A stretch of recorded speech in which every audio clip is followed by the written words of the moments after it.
Welcome to Running in the 70s, where we interview, meet, and get to know athletes of all kind who were running in the 70s. I'm your host, Matthew Kleinowski.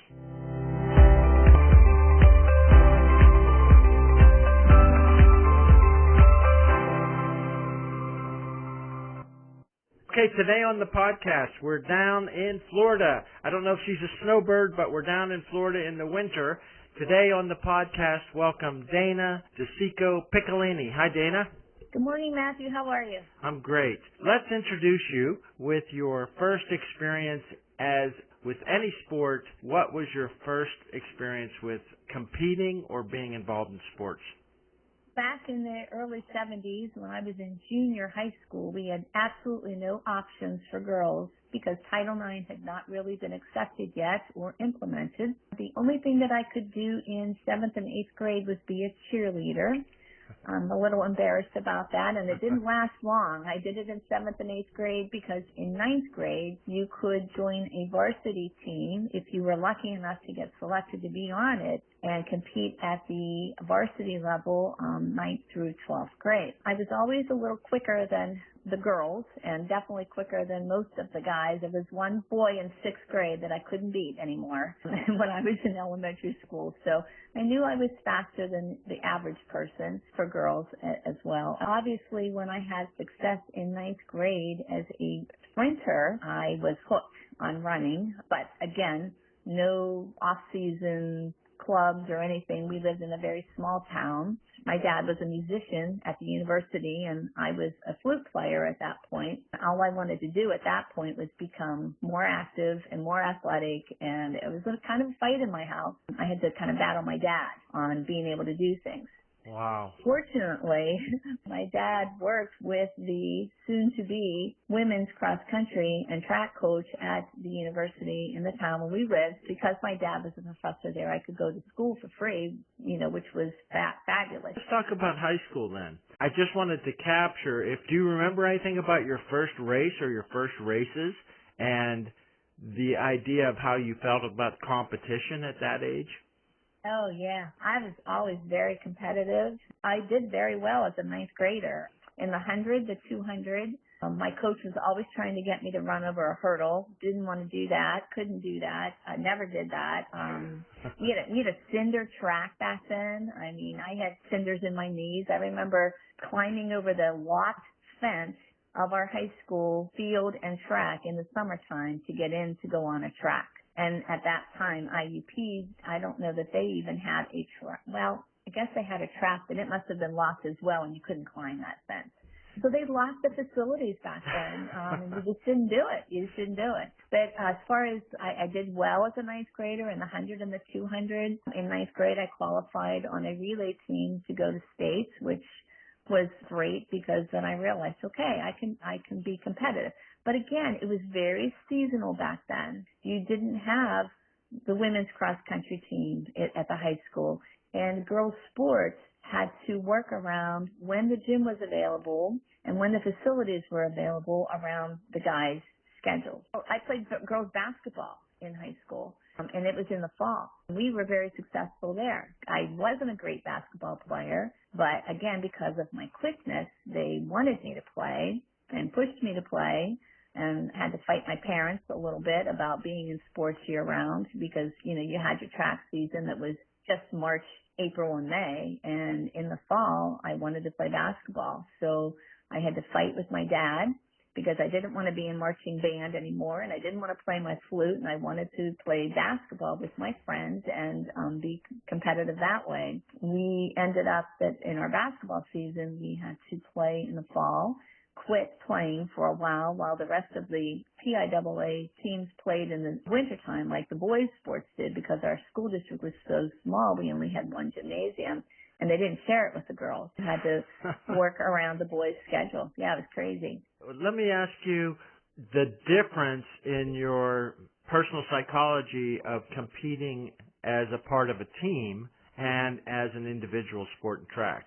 In track, I was good as an individual, but collectively, I would win 3-4 events to actually help the team score, and we were successful that way. But in basketball, I wasn't the star. I was playing with people that became stars. They actually played at Penn State basketball.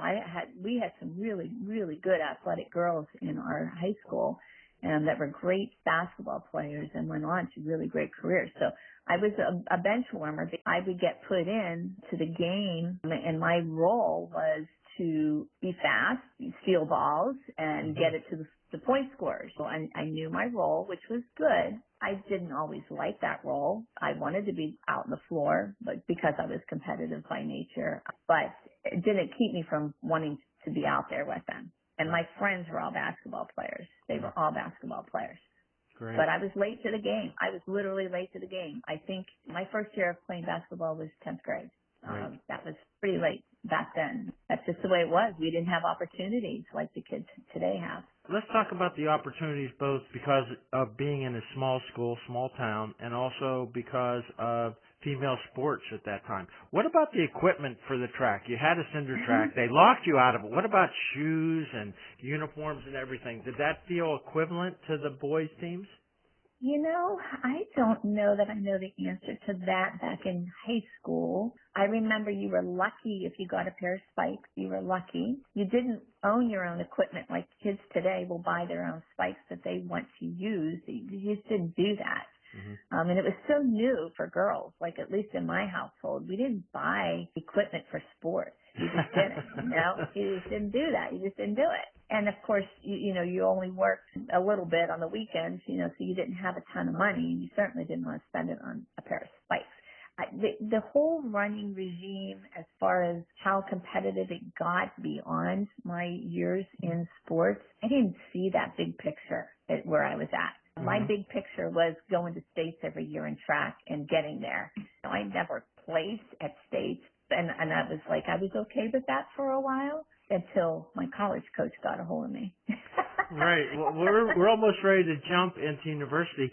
At what point in high school did you think, I'm going to do this in college? I am going to be a college athlete. With what level of success and what time did you realize, hey, this is going to be something I'm going to be able to do at the next level? I feel like one of the things that I was best at was running. And it was my confidence builder, and I needed that, just who I was. I needed that confidence, and the recognition I got was through running, to the point where even my first job I got because they knew who I was because of running. Wow. I didn't know that at the time when I was going into college, but I felt like my claim to confidence was through sports, through running. Right. Hey, let's talk about, you had the nice free ticket, so scholarships, which were probably not a thing at that level. Let's get the exact details, though. What was your hometown and the name of your high school, and then we'll move to college?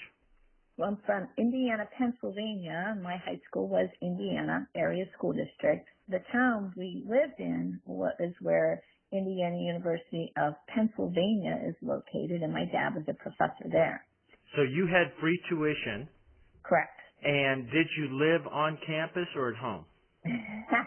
My home growing up was closer to most people's off-campus housing. So I lived at home, and one of the funny parts of that is when you live in Indiana and you go to university in Indiana, Pennsylvania, you're called, quote, a townie.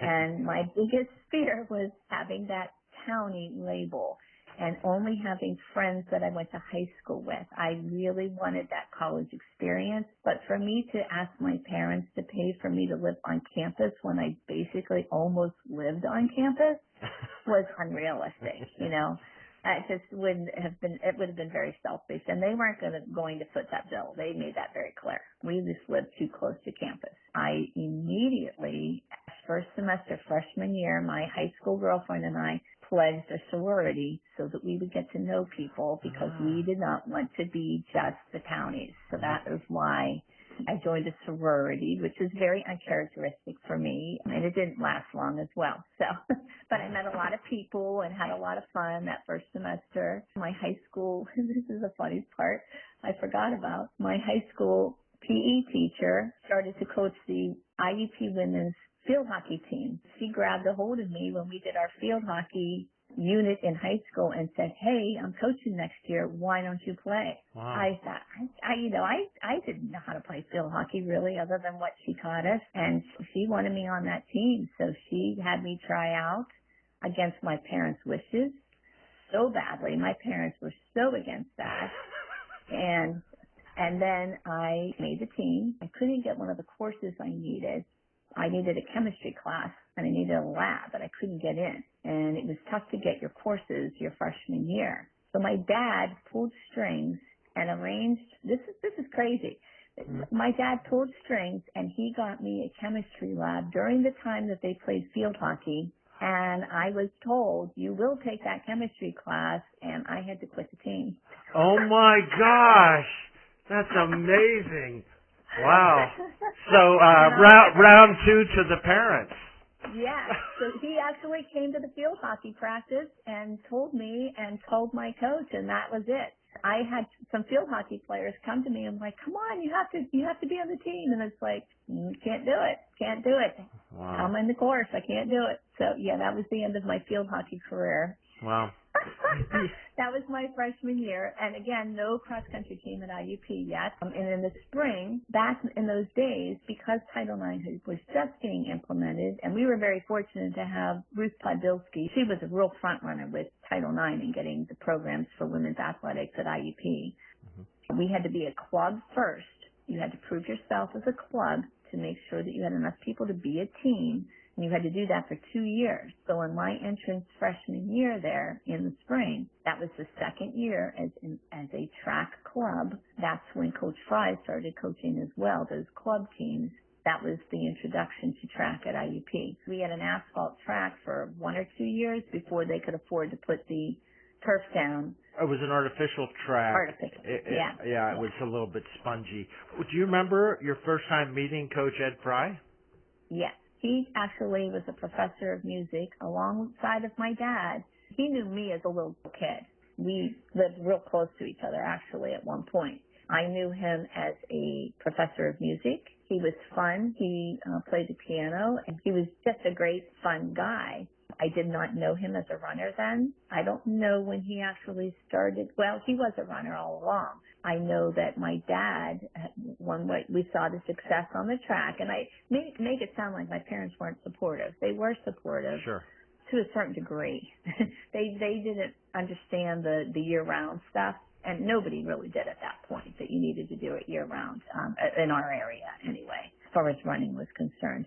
They actually arranged for him to help me in the summer one year. I wasn't ready for it. I was a sprinter, and he was making me do 400s, and I didn't do 400s. And so my little coaching with Ed Fry in junior high, maybe it was junior high, even I don't even know, in the summertime, he told my dad, she's not ready for this yet. I wasn't mentally there yet. I didn't get it. I didn't get it. Was that one-on-one coaching, just you and Coach Fry? Yeah, how lucky was I, and I didn't get it, I didn't get it. Okay, you get to university, you're on the IUP Transitional Track Club, hoping to become an official college sport. What was your initial success or experience there with racing at the new level as the youngest? I didn't do badly. I think I was pretty consistent as far as our team was concerned, but collectively against other people, again, I was young. I didn't have the miles in at all. Well, before that first club season ended, Coach Fry came to me and said, you'll always be an okay sprinter, but you could be a great middle distance runner. And he had to convince me of that. I didn't get it. I didn't want to do it. I didn't need to do it in high school. I was winning everything around here, around Indiana, PA. Mm-hmm. He said, I want you to run cross country next fall. And I'm like, what's cross country? Literally, I had no idea what it was. He says, this summer, you're going to train with me, and we're going to get you ready for cross-country season. So I was a lifeguard at the local pool, and on the days that I could swing needing him to run, I would train. And he gave me a running program to train and get my mileage up. So in the fall, we had to institute that. I don't know if we were a club first or at that point, because the track team had proven that we were a team. We could be a team. I'm kind of fuzzy on that. But I know we competed as a team against other schools as a team. But we barely had enough runners. We barely had enough to have a team. Well, let me ask you about the people who were on the team with you that very first season in cross country. Were some of them track runners? Did you know any of them? Were they people that Coach Fry had gathered around him and found? How did that group come together? The distance runners on the track team obviously wanted to run cross country. They knew what cross country was, unlike me. And he would, go to the state meet, and he didn't have any recruiting money. So he was so smart. He found out which kids came to IUP that were at that state meet, and he would go and find them when they were on campus and say, I want you on my team. Wow. And sometimes he would talk them into it, and sometimes he wouldn't. So that's how we became a team, and he found some of those people that were great distance runners. And, Sheila Fleming, another one. He found her on campus and said, come out. And Peggy Rufinack, same thing. Mm-hmm. He found her on campus, and they became great runners for IUP and beyond.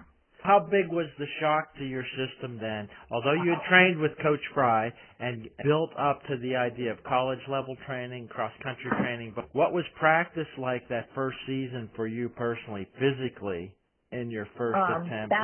I wasn't alone. There were several of us that never set foot on a cross-country event course ever. Our coach actually gave us his car, and where we trained was, how long was it to get out to the country club? It was between 3 and 5 miles. I'm not sure. Yeah. Yeah. And you had to jog from campus out to the course and then do a workout. We couldn't do that. So he gave us his car. And we would drive out to the course, and then we would run, and we would drive back, and he ran out and back. He was so dedicated. We were so lucky to have him.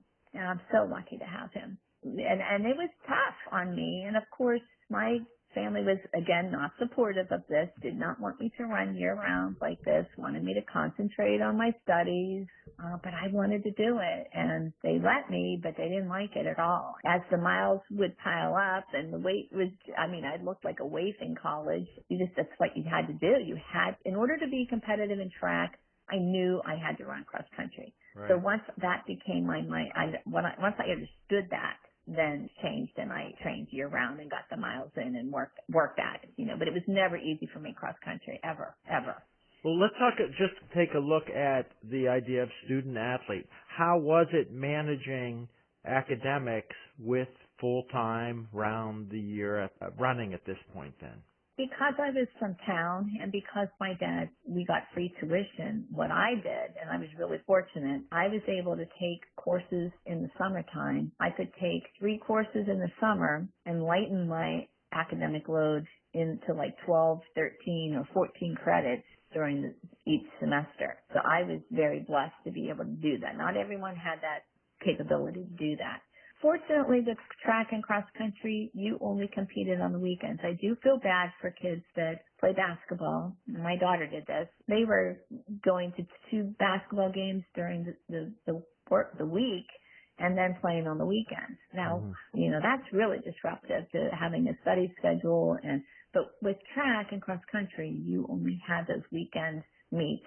So that was a better thing. It was a full-time job, basically, your running career in college. You did the work study. You were able to get a few hours of work study through the state. And I was actually the athletic director's student secretary. And that's when I was fortunate enough to get to know her as a person, again, Ruth Podbilski, who was instrumental in bringing women's athletics to IUP where they should be. She was a star boy with Title IX. We were lucky to have her. Just take a quick insight into Ruth. How would you describe her as a person? You got to know her a little bit. Very independent, very much student-oriented. She was denied a lot of opportunities because of being a female athlete. She put us first, man. And Coach Fry had a great relationship with her. She would find money to send us to national meets because it wasn't always there. And she had to go to bat for us, and she would. And she did. And we were able to do what we had earned. We were able to actually compete at those higher levels. She was a really good person, great golfer. She loved to golf.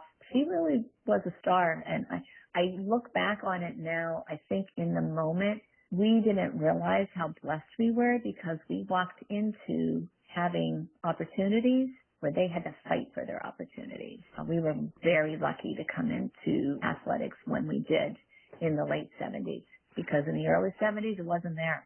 Right. Yeah, you were in the middle of something, so it's not apparent. It's just what's normal for you. But it was a revolutionary time. Let's talk about the other transition because today everything's different with students being able to access funding and NIL things. What about the equipment and what about travel? You were kind of a ragtag band thrown together trying to find your feet and get respect as a real team. What about travel to cross-country and track meets? How was that? You know this.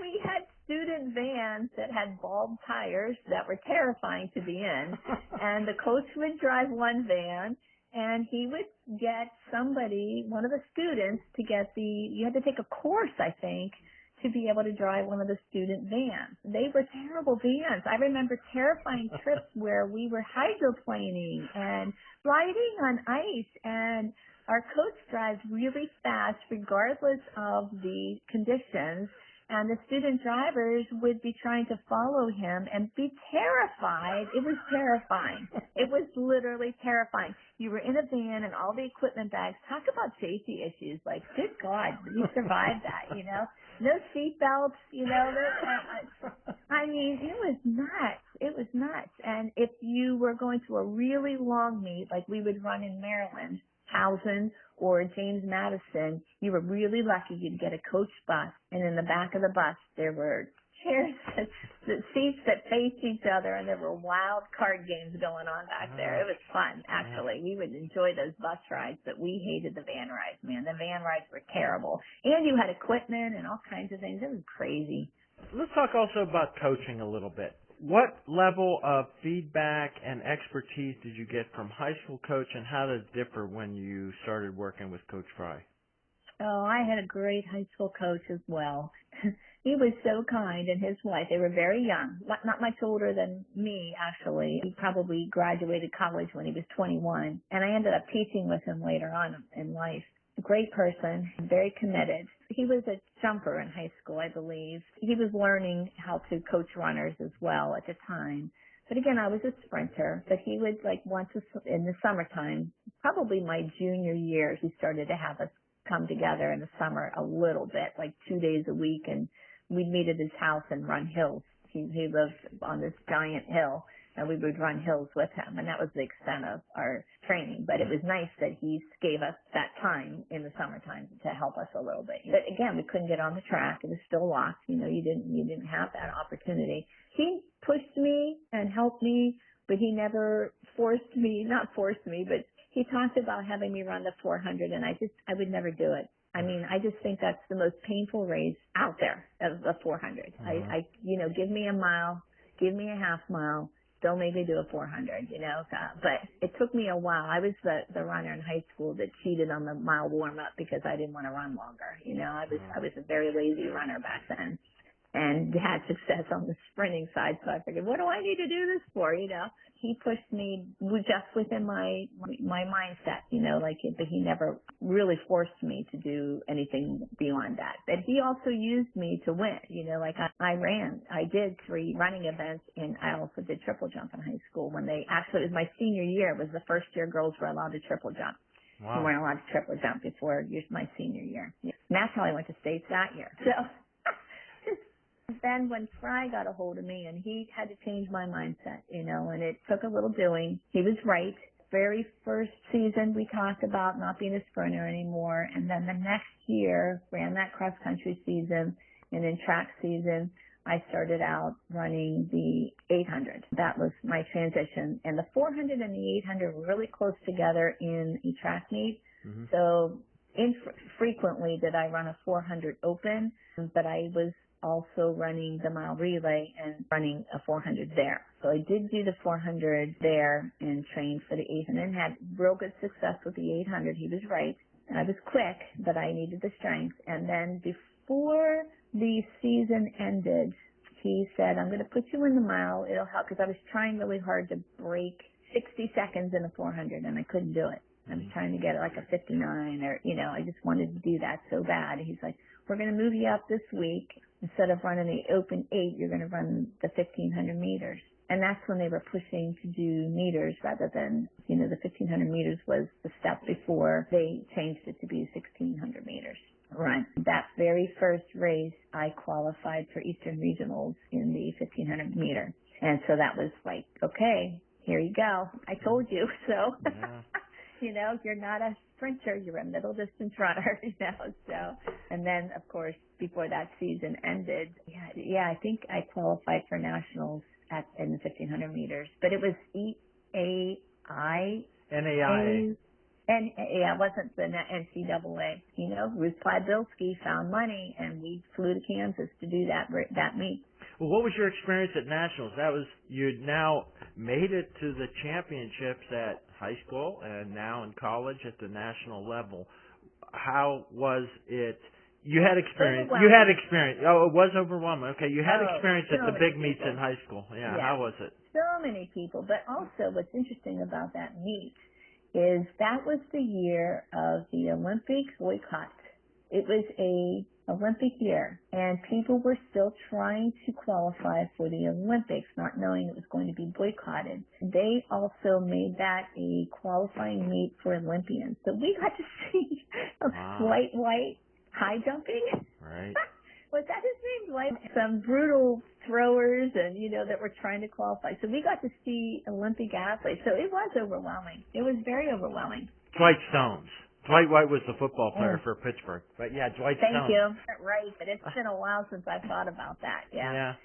Let me ask you about you're in the middle of it. You're in the middle of this amazing time where women's athletics was getting a foothold to be recognized and supported. You were able to get spikes. You were able to be on a track that wasn't made just out of cinders and locking you out.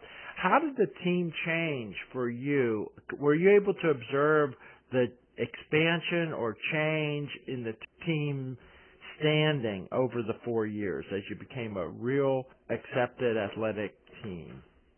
Was that apparent? Yes, it was, because there were more numbers every year. I mean, our first club year, we were bare bones, and you were doing all kinds of events that, like, I probably long jumped that year because they didn't have enough people. I was in different relays than I ever ran before, and you just like filled in the blanks where you were needed. And as the years went on, we were a respected program because we had a great coach. We had success. More people would come to him and say, I want to run. And they started to squeak out a little teeny tiny bit of scholarship money. And that was huge too.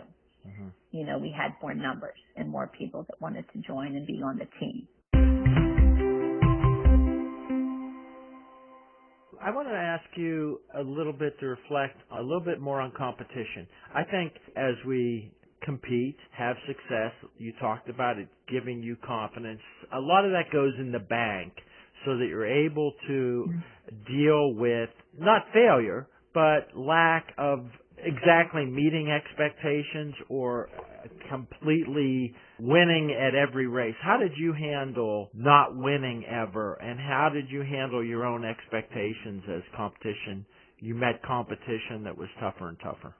I'm a competitive person by nature, but the drive, I knew that I didn't have that killer drive to win at all costs. I wanted to win, but I knew I limited myself because I wasn't the strongest. I wasn't the fastest, but I did well with what I had. And we had coaches that kind of dug down and found your talent and helped you figure that out and set you in the right direction. I just look at runners now, or back then, like there were some people that would come in that would put these killer mileage weeks in, and I never wanted to do that. I did what I had to do, I guess I kind of settled, you know what I mean? I was okay with the little bit of fame I had.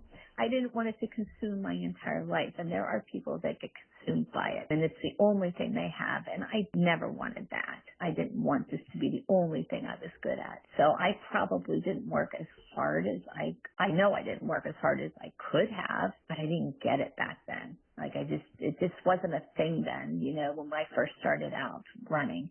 I never saw that in high school. I never, didn't live that, didn't see people really, I guess I saw Coach Fry being consumed by it, and I kind of thought he was a little crazy. Well, I just want to say, there'll be people listening to this, and some of the people we both know and have been through the same, running in the 70s, that decade, and finding ourselves at that time of our life. You were pretty well balanced. And maybe decades ahead of some of us. You have a good attitude about competition, about yourself, about your confidence. Do you think that experience of competing, succeeding, and figuring out the role that competition could play in your life affected you later in life? What do you feel that there were lessons and changes from that period that are with you now? Absolutely. I may have alluded earlier that I got my first job because they knew who I was because of the track and running. And I applied for a teaching position. I had a teaching degree, and my teaching degree was home economics back in the day. Instead of having 4 teachers per grade level, there was 1 teacher per high school. So it was tough to get a teaching job in my field. And I applied for a job outside of Indiana, PA, but I wanted to stay close to home because I had a boyfriend, kind of a deal. I applied, and they already had someone in mind for the position that had been subbing for them in the same field for years. After the interview, they called me and said, well, we have the teaching position filled, but we need a food service director for 1 year. Would you consider that and coach track? And I'm thinking, I don't know how to be a food service director. They said, well, the food service director that's going on maternity will help you. And I thought, well, what do I do? I took that job, and it's because they knew who I was. And that sat well with me, just that they knew who I was from running. That, again, that was my confidence builder. And absolutely, that helped me forever. Forever. Absolutely. I feel like I was this little lump of clay. This is cliche.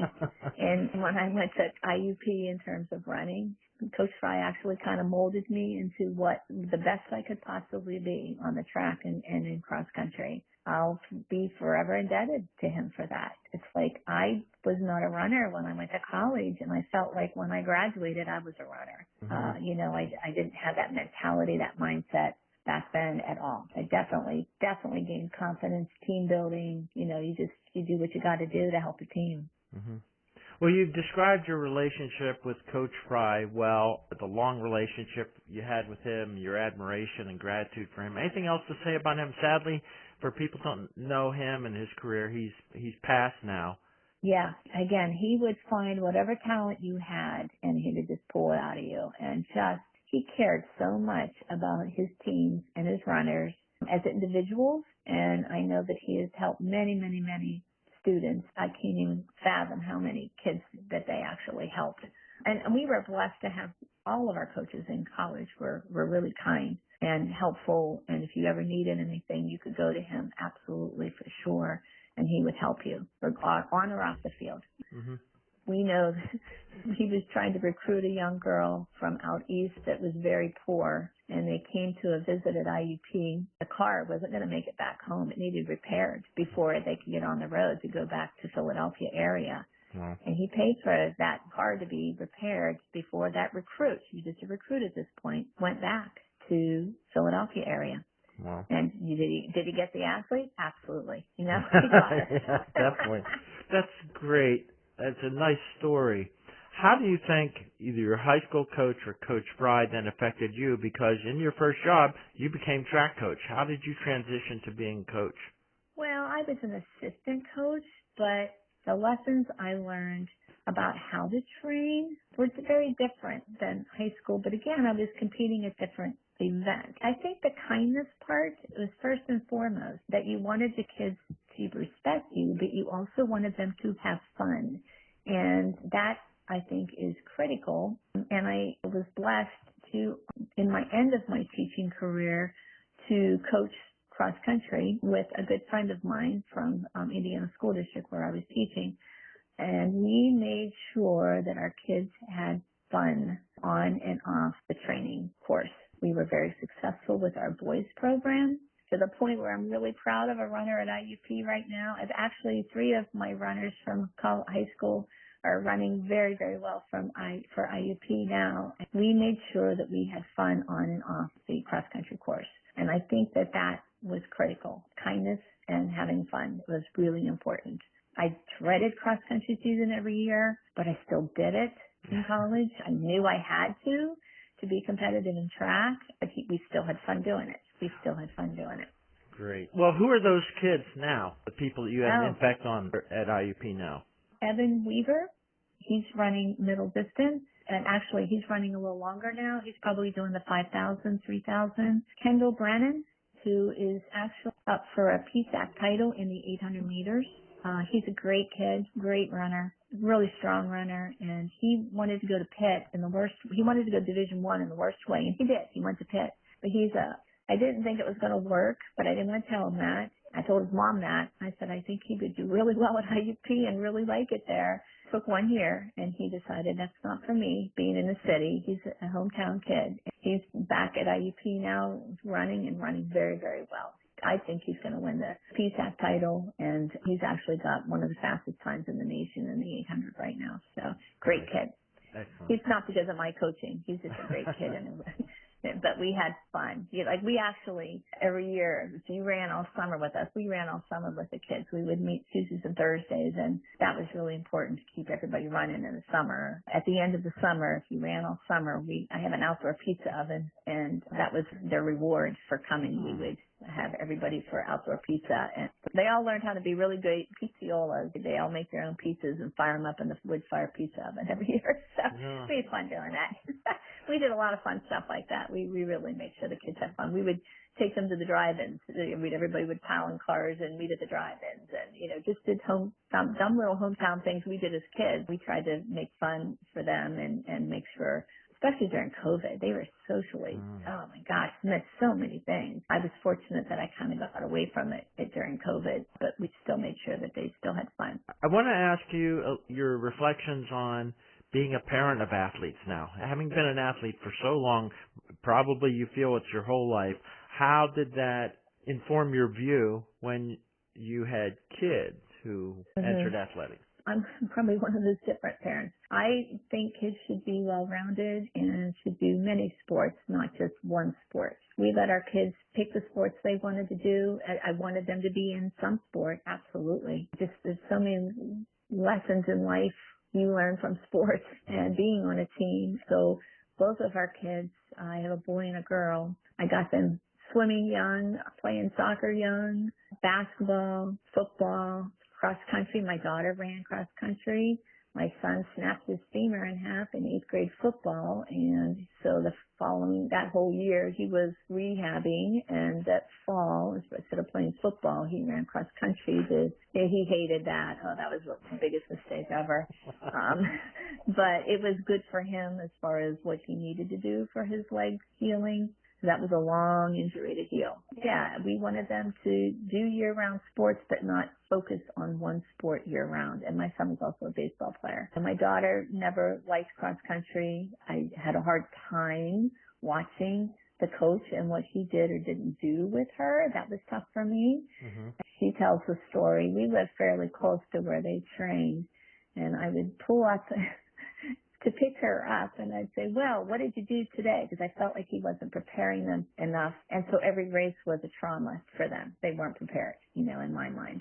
And I would pull up and say, what'd you do today? Well, we ran for 10 minutes, and we did hills, and that, like they wouldn't do enough to race a 3-mile race. And I'd say, well, put your book bag in the car. I'll see you at home. And I would make her jog home. It was about a mile and a half. You're like Mother of the Year. I was Godzilla as a mother of a cross. Yeah. But it was like they would cry at the end of every race because they weren't prepared. And I was just like, just jog home. You don't have to go fast. Just jog home. Get some more miles in, because he never had them do any miles. He'd send them out for 10 minutes. Well, the slower you run in 10 minutes, the less you cover, and I had a hard time with that. And she did gut it out. She did do all 4 years in cross country. She wanted to play tennis her senior year. I'm like, come on.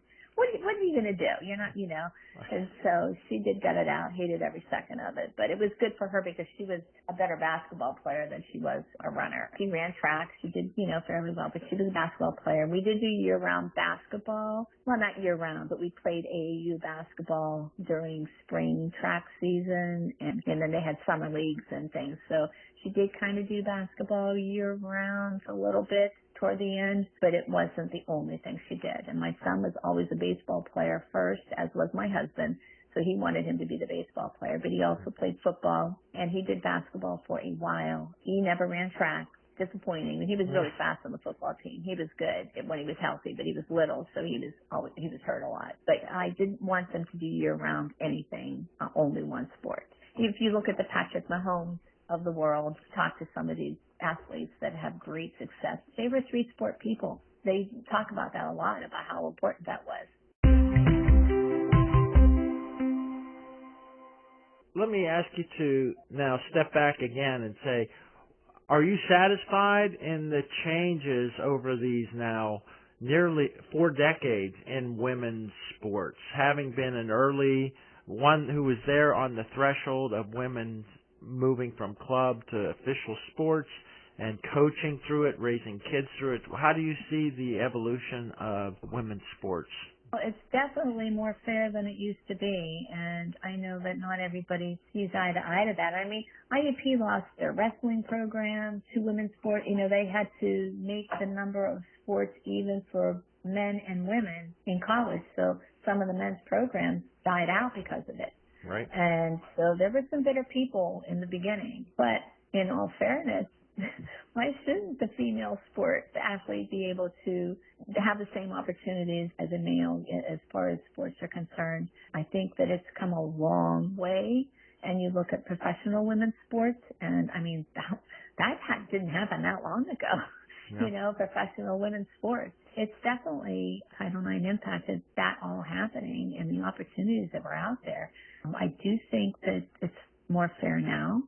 I don't know that the money, that's a whole other politics, that I don't pay attention to because it doesn't impact me personally, but you have the programs that bring in the money, the football games and all of those things, and the women's sports tend to not do that. So is that fair? I don't know. I don't want to get into that, but I do feel like the opportunities should be allowed and out there for the same opportunities as the male athletes. I'm grateful for what I had.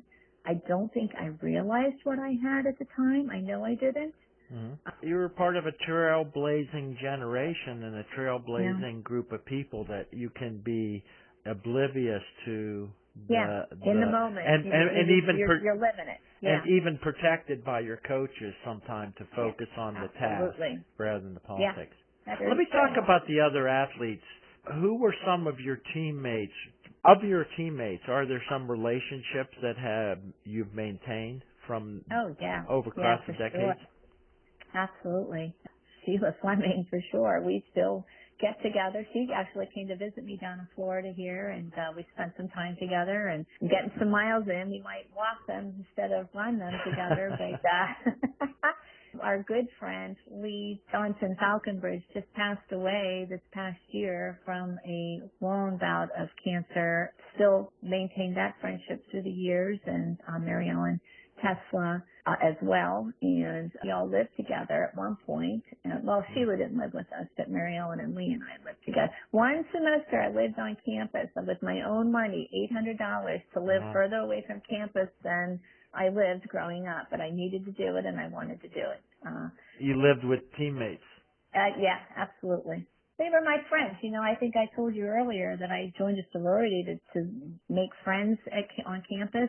I didn't really need that after I joined the teams, and my teammates became my friends. And so I let that sorority stuff all go. Still keep in touch with a lot of those people. We just had a great big reunion at my house last August, And we talked about this, and I said, I know I wasn't popular because I dropped out of it. It wasn't a popular decision because, of course, that's money-based as well. They want you to stay in for that. I said it was the right thing for me to do, to walk away. I couldn't go to the mixers on Thursday night and run in a track meet on Saturday. You didn't drink as much. I couldn't drink as much. I didn't weigh anything. I remember doing shots of beer in college. That's how I would drink, because I just do like 2 or 3 shots of beer, and that was all I needed, So I just couldn't drink. I just couldn't do it. I didn't weigh enough. And thank God I recognized that and didn't kill myself, We had fun in college. We had fun, the cross-country house, the parties, and we found and made our own fun, and it was a healthier fun than what a lot of other people did in college, that's for sure. Yeah. Let's just a little bit go on to finally the interaction with the men's team. How was the relationship between the women's and men's teams at IUP in track and cross country? Were they close?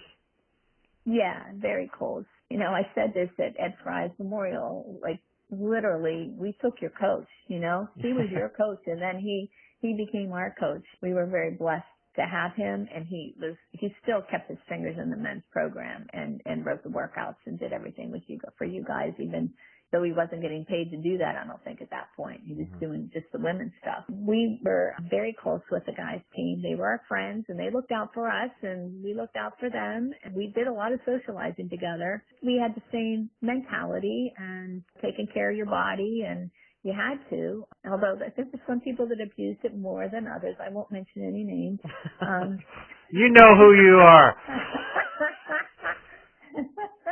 But some people could do that. I just wasn't one of them. And I also had to go home and be at my parents' house, So I was sheltered. Even in college, I was sheltered from all of that, I think. Yeah, we were very close. Still, my good friends. I still keep in touch with so many.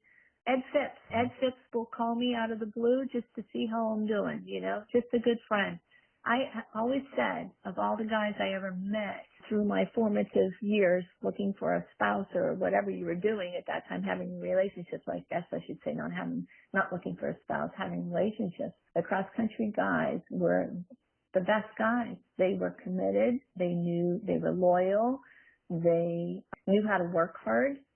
And they were just good people, all of them, everybody. I have such fond memories of all of my college cross-country friends, male and female, just the best memories. That's fantastic.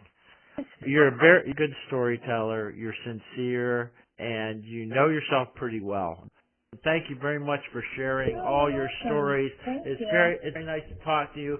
You're very positive, and you have good insights into that, your own life and career. Because you're humble, and you have good self-insights. It's just fantastic. Thanks for thinking of me to do it. I appreciate it. I would have never done something like this had you not reached out. Dana, thank you very much for sharing your time and your stories about running in the 70s. I'm sure a lot of people will enjoy hearing from you and enjoy reflecting on the same things you did. Thank you again, Matt. I appreciate the opportunity. Bye-bye. Bye. I hope you enjoyed another episode of Running in the 70s. Voices, stories, and memories of athletes who were running in the 70s. Until next time, wherever you are, keep looking forward and don't forget to look back.